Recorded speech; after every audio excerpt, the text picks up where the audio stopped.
Pour rafraîchir la mécanique de son jeu, la production de Fort Boyard, dont la 34e saison a débuté le samedi 1er juillet 2023 sur France 2, s'est inspirée d'une autre émission culte.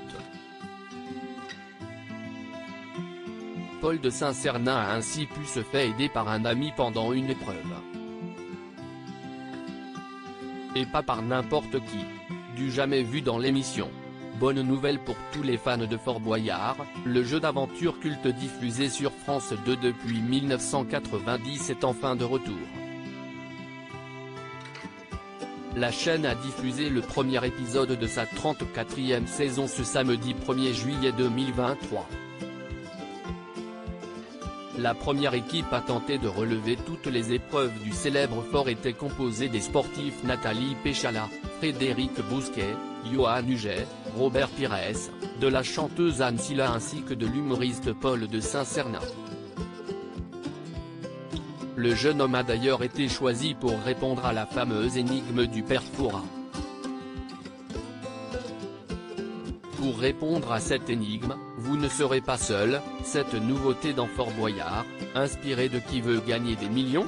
Et pour rafraîchir la mécanique de cette épreuve, la production a décidé d'y ajouter un élément inédit. La soirée est placée sous le signe des cadeaux empoisonnés, rappelle d'abord le père Fouras à Paul de Saint-Cernin qui l'a rejoint dans la vigie. Le personnage emblématique du fort lui montre alors un paquet cadeau posé sur sa table et à l'intérieur duquel se trouve un vieux téléphone. Pour répondre à cette énigme, vous ne serez pas seul, indique le père Fouras. En effet, l'humoriste va pouvoir appeler un ami, comme dans l'émission Qui veut gagner des millions sur TF1 pour trouver la réponse à l'énigme. Mais attention, si vous ne répondez pas correctement, vous allez être directement envoyé en prison, avertit le vieillard.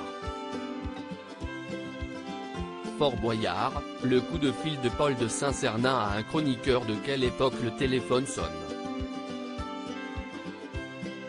Au bout du fil, le candidat entend la voix d'une personnalité qui lui est très familière.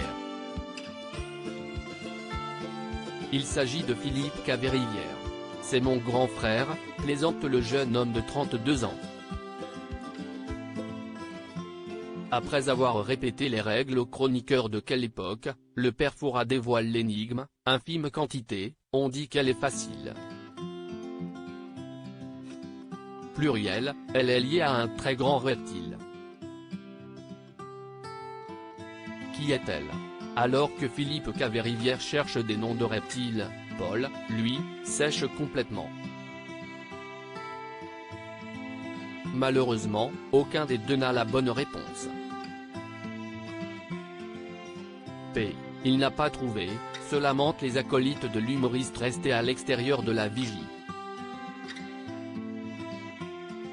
Le mot qu'il fallait trouver était larme.